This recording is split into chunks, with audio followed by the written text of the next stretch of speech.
हरियाणा की उस बड़ी खबर से जिसने न सिर्फ हरियाणा की राजनीति में हड़कंप मचाया बल्कि हरियाणा की राजनीति का जो सियासी माहौल था वो भी गर्म कर दिया है। दरअसल हम बात करें पिछले कुछ दिनों में हरियाणा में हुई ईडी की छापेमारी को लेकर, जिसके अंदर जो बरामदगी हुई है उसको लेकर बड़े खुलासे भी हो रहे हैं। बात तो तू जमा सही कह रहा है यार। ईडी ने तगड़ी कार्रवाई करी, ताबड़तोड़ छापे पे छापे मारे हैं और सारे की नींद उड़ गई, खनन माफिया की नींद उड़ गई।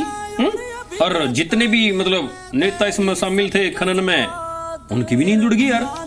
पर मैंने सुनी थी एक भाई इस छापेमारी में एक नेता के घर पे मतलब विदेशी हथियार, करोड़ों रुपये और विदेशी दारू ताई मिली थी। बिल्कुल सही सुना विकास भाई आपने। दरअसल इनेलो के जो पूर्व विधायक दिलबाग सिंह यमुनानगर से, उनके घर पर ईडी की छापेमारी चली काफी दिन तक, तो उनके घर से विदेशी शराब, काफी करोड़ों कैश और कुछ हथियार भी मिले थे। तगड़ा मामला था ये तो है। छापेमारी भी हुई, गिरफ्तारी भी हुई और सुनी थी कि भाई इनके कुछ ताल्लुकात से मतलब अपने बिल्लू भाई साहब थे, उनके सम दिला गए हैं। बिल्कुल सुना विकास भाई। वही दिलबाग सिंह के बड़े भाई ने कहा कि ये जो ईडी की छापेमारी हुई है ये राजनीतिक भावना से उत्प्रोत है, उससे प्रेरित होकर ये छापेमारी हुई है। साथ ही उन्होंने कहा कि उनकी जो जमीन और जायदाद है वो उसके दादा और परदादा की है। अब इलेक्शन की आहट है और जो जितने भी विरोधी हैं उनको किसी न किसी तरीके से दबाया जाएगा। नहीं, हथियार थे वो लाइसेंसी हथियार हैं। और उसके बाद जो विदेशी शराब के बारे में आप कह रहे हैं, वो जिस जगह पे दिखाई गई है वो दिलबाग सिंह का घर ही नहीं है वो। पर इतना सारा सौदा बरामद होया है, इतने करोड़ों रुपये हैं और भाई विदेशी हथियार, दारू ये भी बरामद हुई है। ये राजनीतिक द्वेष तो ना लगता भाई हैं? इन्ना देखकर तो लगा भाई में दाल में काला है। पर भैया तो जांचे बताओगी दाल में काला से दाले काली से। बिल्कुल विकास भाई। वहीं ईडी ने एक जगह और छापेमारी की है। छापेमारी की अब की बार उन्होंने कांग्रेस के जो नेता है विधायक के सोनीपत से सुरेंद्र पवार, उनके घर पर। दरअसल 2013 से पहले के खनन के मामले में गड़बड़ी घोटाले को देखते हुए उनके जो कागजात थे वो खंगाले गए। साथ ही उनके जो साझेदार थे उनके वहां भी ईडी ने छापेमारी की है। जो भी उन्होंने पूछताछ की हमने सब जवाब दिया और जो डॉक्यूमेंट उन्होंने मांगे हमने सारे डॉक्यूमेंट उनको दे दिए। ईडी की ताबड़तोड़ छापेमारी चल रही है भाई दे दबा के।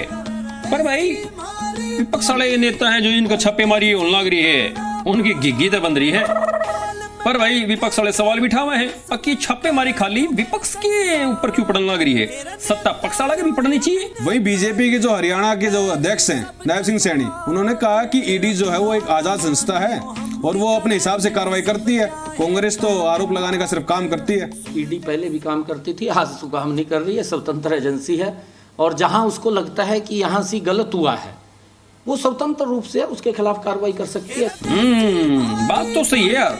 अब भाई ईडी जो है एक स्वायत्त संस्था है, लेकिन बात नोट करने वाली तो है विपक्ष के आरोपों की। अब भाई ये छापेमारी जो है खाली विपक्ष के नेता पे क्यों लग रही है, सत्ता पक्ष वाले नेता पे क्यों नहीं लग रही। वही कांग्रेस के राज्यसभा सांसद दीपेंद्र सिंह हुड्डा का कहना है कि जो ईडी जो कार्रवाई कर रही है वो सरकार के इशारों पर कर रही है।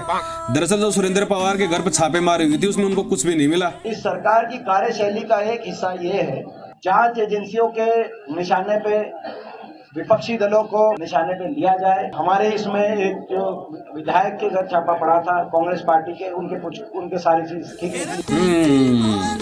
दीपू भाई साहब, ईडी वाले कुछ दस्तावेज तो लेकर गए हैं, बाकी तो फिर जांच के बाद एक बेरा पाटेगा तक मामला क्या है, कितनी सच्चाई है, सब ठीक ठाक से कुछ गड़बड़ झाड़ा से।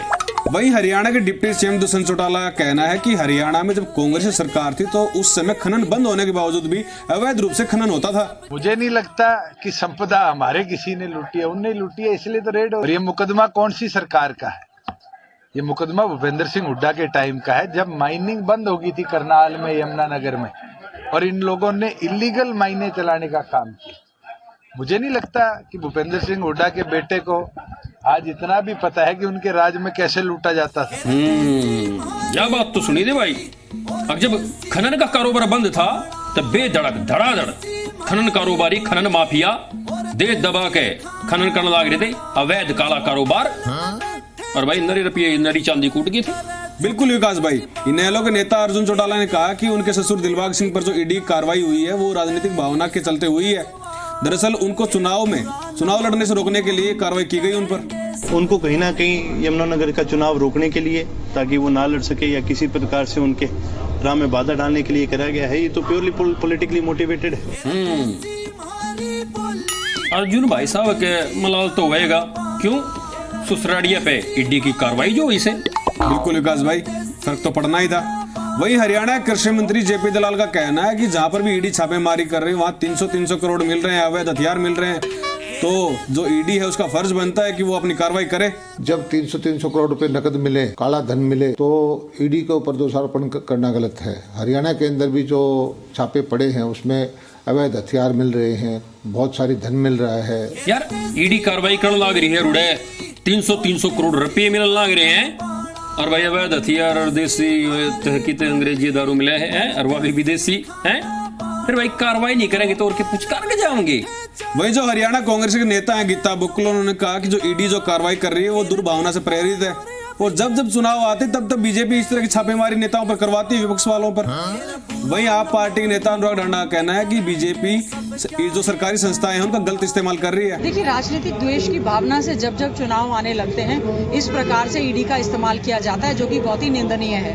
2019 में ईडी के कानून में भारतीय जनता पार्टी ने इसीलिए बदलाव किया था ताकि विपक्षी पार्टियों को टारगेट किया जा सके। यार विपक्ष वाले तो भाई सत्ता पक्ष वाला का दो का पाछे पड़ लिए। अब भाई ये जो जांच करवाने लग रहे हो ना, इसका रिमोट थारे हाथ में, थमी रिमोट घुमाने लग रहे हो, जाए तो छापे व झापे बढ़ने लग रहे हैं। पर भाई एक बात तो सोचने वाली है, जिसने कोई डरे नहीं है, जिसने कभी गड़बड़े नहीं करी है, फिर डर काहे का है? फिर डर तो नहीं होना चाहिए। उससे मतलब कुछ भी करवा ले, फिरते कोई सी भी जांच करवा ले, चाहे अग्नि परीक्षा करा ले। अच्छा विकास भाई, आपकी भी करवा ले अग्नि परीक्षा फिर। क्या कह रहा है बोली बूझ है? सही कह रहे हैं विकास भाई। अरे यार की देखिए मैं भी परीक्षा करा ले भैया। यार दो रखी है भाई, है 2 जोड़ी धोती और कुर्ते हैं, हर एक अपना खंडवा है भैया। यार क्या का डर।